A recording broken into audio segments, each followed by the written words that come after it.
Olá, queridos amigos, estamos de volta com o nosso estudo do Palavras de Vida Eterna e hoje nós vamos estudar um capítulo muito interessante que vai falar do socorro, mas também das oportunidades que nós temos que aproveitar na vida para servir, daquilo que nós precisamos fazer em função de nós pedirmos muito e não demonstrarmos o quanto nós temos, né? E vai ser estudado uma questão muito interessante que o Senhor Jesus fala antes do milagre dos pães. Ele pergunta: quantos pães tendes, né? Então, o que o Senhor Jesus está querendo dizer para nós é o que Emmanuel vai trabalhar, né? Porque nós temos uma facilidade muito grande para pedir, mas temos uma dificuldade de doar aquilo que temos e a gente precisa aprender a doar. Essa é a lição de Emmanuel, né? Porque estando aqui com o Senhor Jesus, nós temos também um concurso a ser efetuado, que é a atividade do nosso dia a dia, com aquilo que nós trouxemos já de experiência de outras vidas, mas também com aquilo que foi dado para nós na nossa reencarnação. Então nós temos um planejamento que precisa ser trabalhado, nós temos possibilidades de auxílio. Nós nos acostumamos, portanto, ao longo dos séculos, em pedir a Deus, em pedir ao Senhor Jesus, a santos, e pedir também até a encarnados, mas a gente não leva muito em consideração os benefícios que a gente já tem, que é aquilo que poderia ser doado, por menor que seja. Então Emmanuel vai trazer para nós essa ideia de que nós precisamos nos colocar à conta de servidor. Quando o Senhor Jesus pergunta quantos pães tende, ele está falando para nós que nós deveríamos nos preocupar, nem que fosse minimamente, com as problemáticas sociais nas quais nós nos encontramos. E ele ali está sendo pedido a ele está sendo convocado a solucionar o problema de todo mundo, porque ele era, né, um fazedor de milagres, né? Mas ele está nos ensinando que a gente precisa não só desenvolver o que a gente tem, mas, sobretudo, fazer acontecer aquilo que a gente tem, por menor que seja. O nosso querido doutor Aguinaldo está aqui, como sempre, para nos ensinar também, e nós passamos então a palavra para ele expor para nós um pouco dessa ideia de que nós precisamos servir como nós temos sido servidos ao longo do tempo. Então, né, nós nos esquecemos do quanto nós somos servidos. Tem duas passagens em Marcos, capítulo 5, versículo 8, começa por aí, e onde Jesus fez dois atendimentos. Um ele fez para 4.000 pessoas e ele pergunta aos discípulos: quantos pães vocês têm? Nós temos 7. Então atendeu mais ou menos 4.000 pessoas. E sobrou 6 alcovas. Alcovas é vamos dizer assim, um recipiente de vime grande, que não seria um cesto, seria um cesto grande, né? Depois ele atendeu, noutra época, mais de 5.000 pessoas e perguntou: quantos pães tem? 5. Na primeira foi 7, essa 5. E ele atende a 5.000 pessoas, multiplicando os pães, entregando para os discípulos e atendendo aquelas pessoas. E no final sobrou 12 cestos.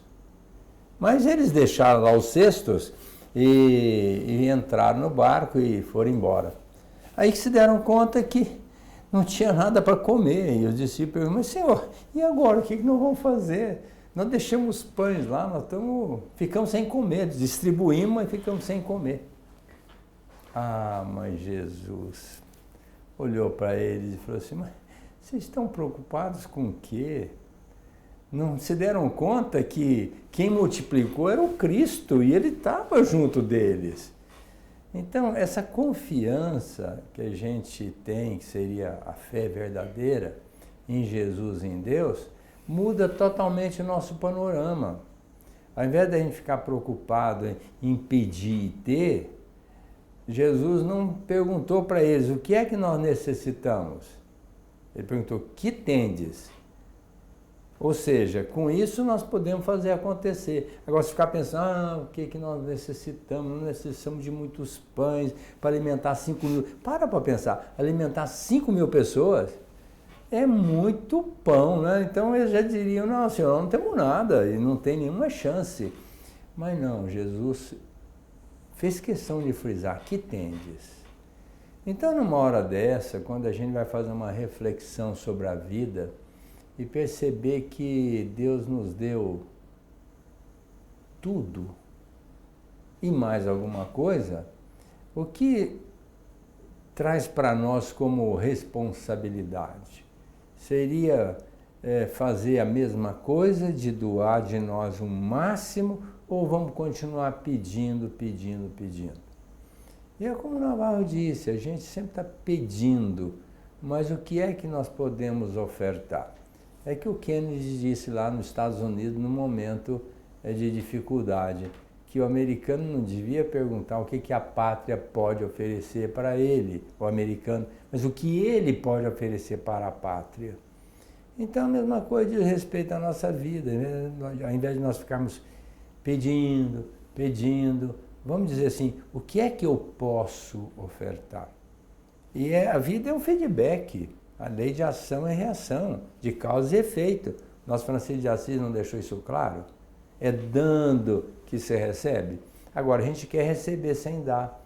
Essa matemática não fecha. Depois eu vou contar uma historinha para vocês.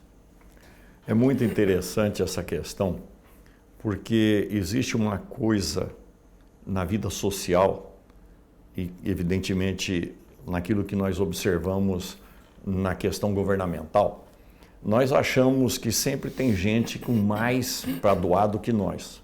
E quando a gente se envolve e se reveste da posição de ajudante numa entidade social, assistencial, ou mesmo na casa espírita, nós achamos que a gente não precisa ajudar porque tem quem pode fazer isso, tem o governo o qual tem que ceder para a nossa casa espírita. Mas todos nós temos que lutar. Quando reencarnamos, principalmente, nós temos que lutar contra os dois maiores empecilhos que nós temos para o nosso progresso, que é justamente aquilo que os benfeitores nos apontam na questão 785 do Livro dos Espíritos, né? Que é o orgulho e o egoísmo. Então, nós somos colocados num processo reencarnatório para ser bom, para fazer o bem, para ceder, mas também que a gente saiba ceder um pouco daquilo que está em nossas mãos, porque faz parte de um planejamento reencarnatório segundo as nossas possibilidades de desenvolvimento. Então, nós que trabalhamos, já gostamos de trabalhar, nós achamos que isso já é positivo, achamos que nós estamos bem à frente daqueles que não trabalham, mas muitas vezes nós não abrimos mão daquilo que está em nossas condições, em nossas mãos, materialmente falando, e por isso a gente deixa de socorrer quem quer que seja, né? Nós percebemos, por exemplo, no funcionamento da casa espírita, que nós vivemos de doações. Muitas doações chegam para que a gente consiga socorrer os necessitados. E algumas vezes a gente não percebe que a gente também poderia cooperar com aquilo, colaborar com aquilo, fazendo crescer. Mas a gente já conta que não precisa porque alguém já doou. E aí a gente abre mão também de ajudar. E isso precisa ser pensado, porque nós reencarnamos aqui na Terra justamente para tirar proveito das situações na qual nós nos encontramos, para desenvolver no nosso espírito a obediência à lei de Deus, que é a lei de amor. E o Senhor Jesus tem mostrado para todos nós essa responsabilidade. Então, quando ele pergunta quantos pães tem, mostra que nós precisamos carregar junto conosco aquilo que é de nossa possibilidade para poder também ajudar as pessoas de nossa parte. Não que a gente tenha que fazer propaganda disso, muito pelo contrário, né? Não saiba a vossa mão esquerda o que faz a direita. Mas não vai ser cobrado de nós aquilo que nós não temos condições ou competência. Então nós precisamos também desenvolver um pensamento, desenvolver a nossa sabedoria em função daquilo que nós temos nas mãos, né? Que é para ajudar. E isso, às vezes, é preciso ser feito dentro da família, é dentro do círculo de amizade que nós temos, e não ficar cobrando socialmente da própria sociedade que tem mais do que nós, dos governos que deveriam fazer e não conseguem. Então é muito importante que a gente analise o nosso pensamento e os nossos valores em relação àquilo que é egoísmo, aquilo que é orgulho ainda, para a gente começar a ajudar, mas não saiba a vossa mão esquerda que dá a direita, disse o Senhor Jesus. Que a gente aprenda a ser bom sem querer ser visto, sem querer ser fortalecido, sem querer ser paparicado, sem querer virar objeto de orgulho para a sociedade. Nós estamos num processo de doação e cada reencarnação, cada planejamento reencarnatório, ele se dá de acordo com a nossa condição evolutiva e necessidade de aprendizado. Então, quando nós vemos lá no Livro dos Espíritos, na questão 919, na questão A e B, né, quando nós vemos Santo Agostinho falar que é preciso passar em revista aquilo que a gente faz, né, aquilo que a gente deixa de fazer, para ver se a gente não está errando em relação à lei de amor, para ver se a gente não está errando em relação à recomendação do Senhor Jesus, porque a cada um vai ser dado segundo as suas obras. Quando Santo Agostinho fala isso, ele está nos lembrando que nós precisamos passar em revista como nós temos nos comportado em relação ao próximo. Se eu exijo do governo, eu estou fazendo. Se eu exijo da sociedade mais rica, eu estou fazendo. Se eu exijo desse que tem cargo, eu estou fazendo. Nós precisamos pensar nisso para fazer aquilo que está ao nosso alcance. Por isso que é essa a questão que será levantada quando nós voltarmos ao mundo espiritual, prestar conta daquilo que foi tarefa para o nosso próprio espírito. Então, quanto nós temos participado da vida alheia, incluindo aí a questão material, que é o que está sendo discutido ali no capítulo 9. Né? Se desencarnarmos hoje, tudo aquilo que temos vai com a gente? Não vai. Então nós precisamos pensar bem o que é que nós temos feito com aquilo que está em nossas mãos. Ontem eu estava saindo do centro e encontrei um senhor e ele me disse: Aguinaldo, vocês precisam enfatizar mais o trabalho no bem nas palestras de vocês, porque é o que vai resolver fazer o bem. Aí eu disse para ele: mas a doutrina espírita todinha fala isso, o Evangelho de Jesus fala isso, e nós nas palestras, o que nós falamos? Exatamente isso. Agora, a grande problemática é o olho de ver e o ouvido de ouvir, não é? Em que as pessoas às vezes têm dificuldade. Como outro dia uma mocinha chegou para mim e falou: mas não é bem assim como vocês estão falando. Eu disse: mas como assim? Não, porque vocês vêm falando que fazendo o bem resolve o problema da gente. Aliás, foi o Pedro que disse isso, de tanto ouvir Jesus e o Paulo falar, e o Pedro também falava, o amor cobra uma multidão de erros, né? Então, quando a gente ama e serve, nós vamos amenizando as nossas falhas aí do passado. E ela disse assim: porque faz 10 anos que eu estou fazendo bem e minha vida está muito ruim. Eu disse: mas tá certo. Mas como está certo? 10 anos que eu venho fazendo bem. Ela com mais ou menos 30 anos, já tendo feito 10 anos de bem, achava que a vida dela deveria ser colorida dali para frente. Se nós formos levantar a história do Francisco de Assis, se for levantar a história de Madre Teresa, do Chico, passar fazendo bem, vamos dizer, 90 anos e terminar numa lona que faz gosto, né? Se falar assim: mas minha vida está colorida, materialmente falando, não, pelo contrário, eles todos tiveram muitas dificuldades. Mas espiritualmente, sim, eles desencarnaram uma situação muito, muito, muito boa, meritória, por sinal. Mas então eu disse para ela: vamos imaginar, vamos fazer aqui uma conta matemática, que você tenha reencarnado algumas vezes e nessas vezes você tenha malbaratado a lei, conspurcado a lei divina, fazendo algumas coisas não recomendáveis. 200, 300 anos aí para trás. Agora você reencarna com a proposta de fazer o bem. Essa é a proposta, segundo a pergunta 860 do Livro dos Espíritos, nós todos reencarnando para fazer o bem. Ninguém programa para fazer o mal. Você programou para fazer o bem. Agora você, com 10 anos de trabalho no bem, você acha que essa matemática vai fechar? Passou 200, 300 anos fazendo coisa errada. E agora em 10 anos você vai querer resolver o teu problema?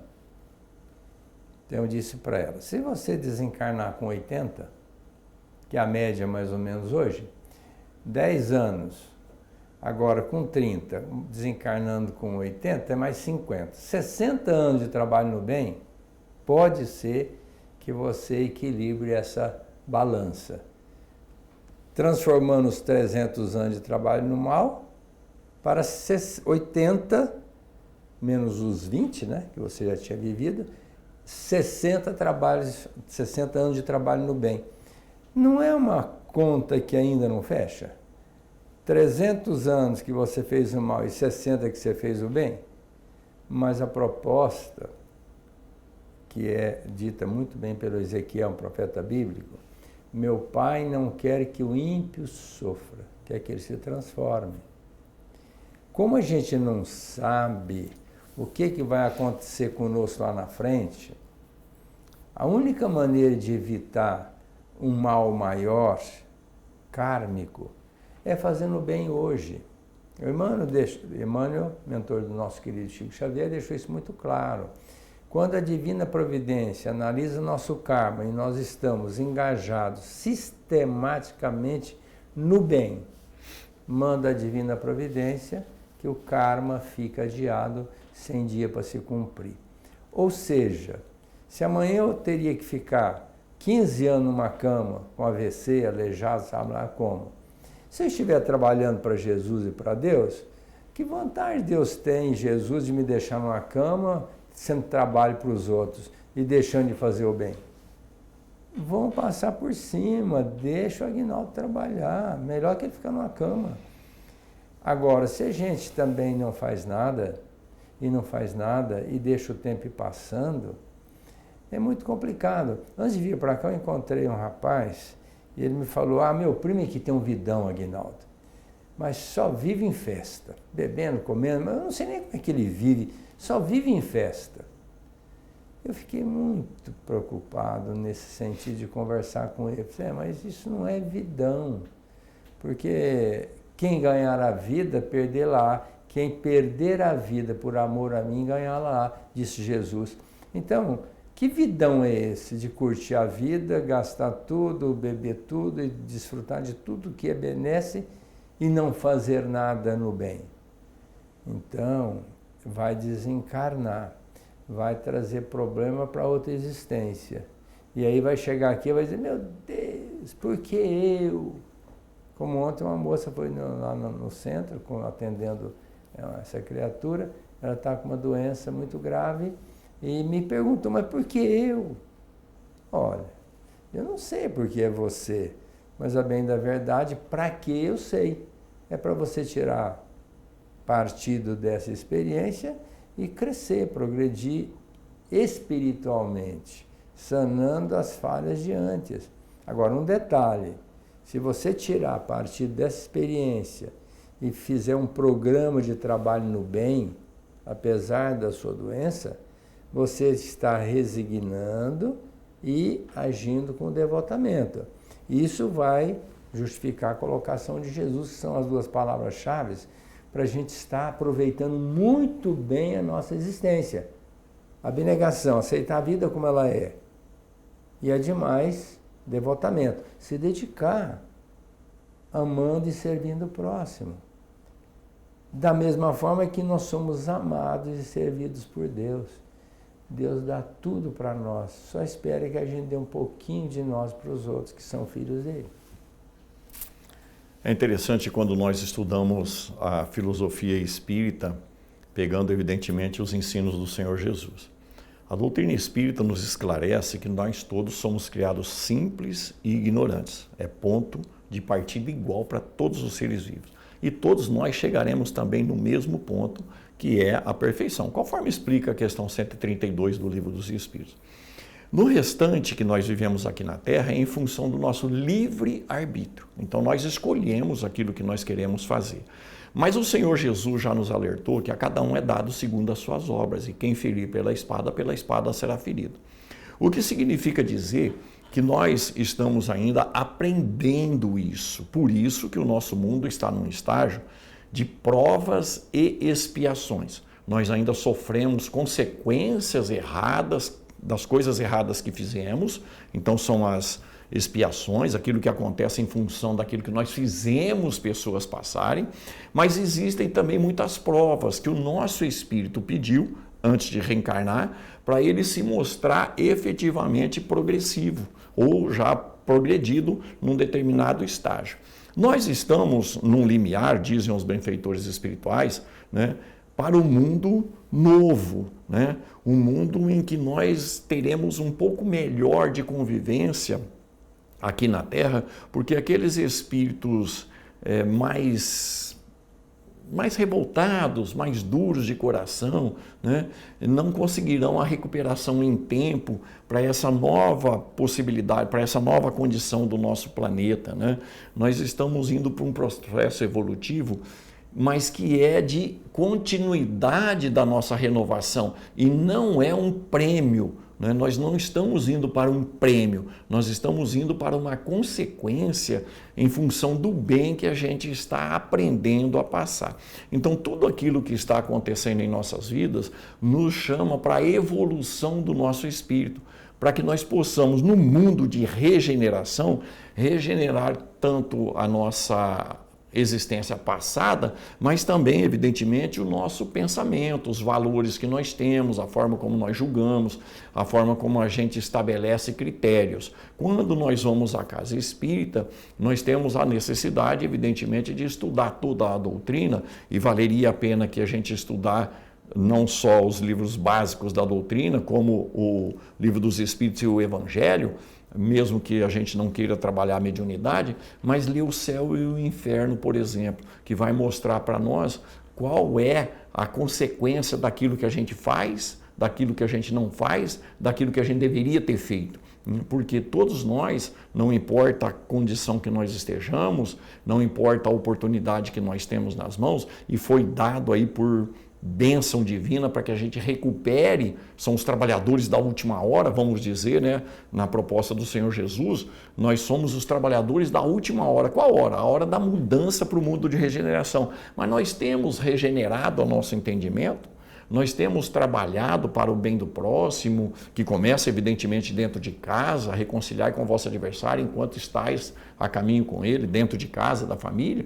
Como é que nós temos agido? Então nós precisamos compreender que nós temos nas mãos, por menor que seja o que temos nas mãos, nós temos a oportunidade de educar o nosso espírito para que o nosso espírito se mostre melhor e, consequentemente, vibratoriamente vai se tornar melhor para poder permanecer no mundo de regeneração. Porque aqueles espíritos, não é, que não se adaptarem a um trabalho de doação, de colaboração, que ficasse julgando em relação ao próximo, eu estou muito melhor do que todo esse monte de gente que está aqui nesse mundo. Não. Nós não podemos fazer isso, como bem colocou o doutor Aguinaldo, né? Nós precisamos ver o que é que temos feito nas mãos, com a possibilidade que recebemos de estar nesse mundo de expiação e prova, no limiar da regeneração, porque só vai conquistar a regeneração aqueles que se estabelecerem passíveis e, claro, em condições de fazer as coisas acontecerem. E se nós não estivermos fazendo as coisas acontecerem nessa vida, a vida futura não será no mundo de regeneração, e é preciso pensar nisso. O título da lição que nós estamos revisando, estamos rememorando aí, depois das profundas elucidações da nossa semana, fala sobre socorro e concurso. Ou seja, a gente está sempre pedindo socorro, né? Socorro, meu Deus, socorro, benfeitor espiritual, socorro. Sempre pedindo socorro. E o concurso? Não é? O que nós estamos fazendo?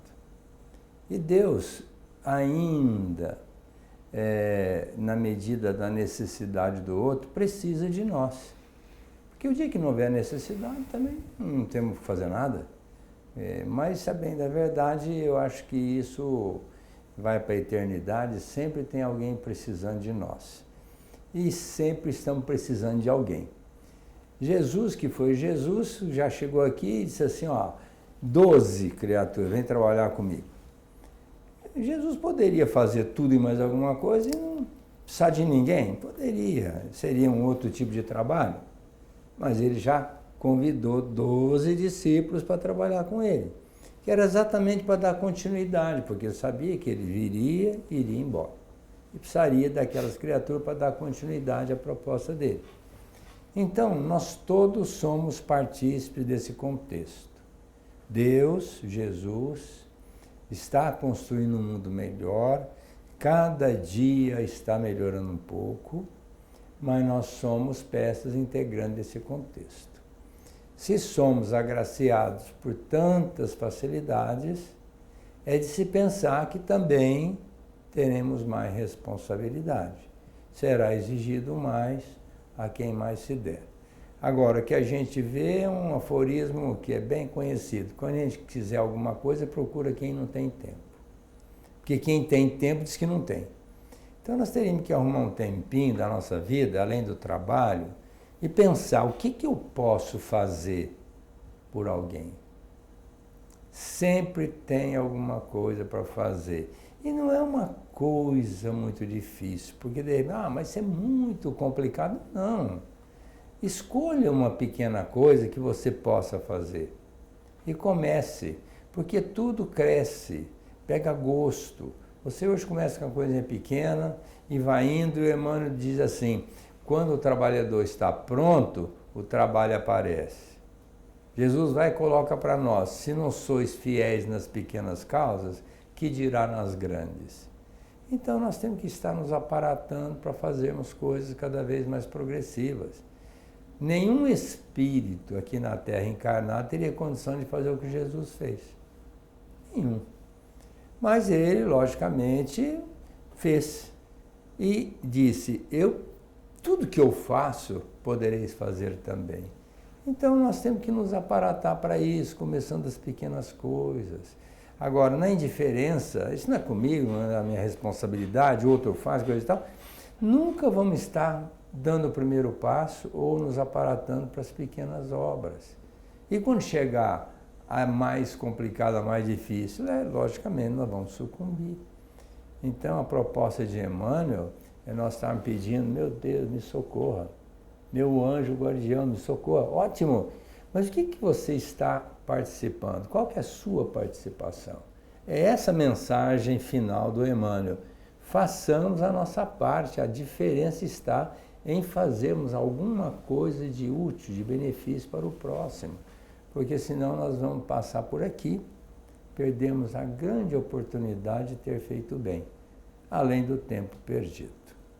Encerrando o nosso programa com meu amigo e querido irmão Navarro, estudando esse livro maravilhoso, queremos desejar a todos muita paz, muita harmonia, e convidá-los para a semana que vem estarem aqui conosco, estudando mais um capítulo desse livro maravilhoso, através da luz do Evangelho pela Rede Luz Espírita.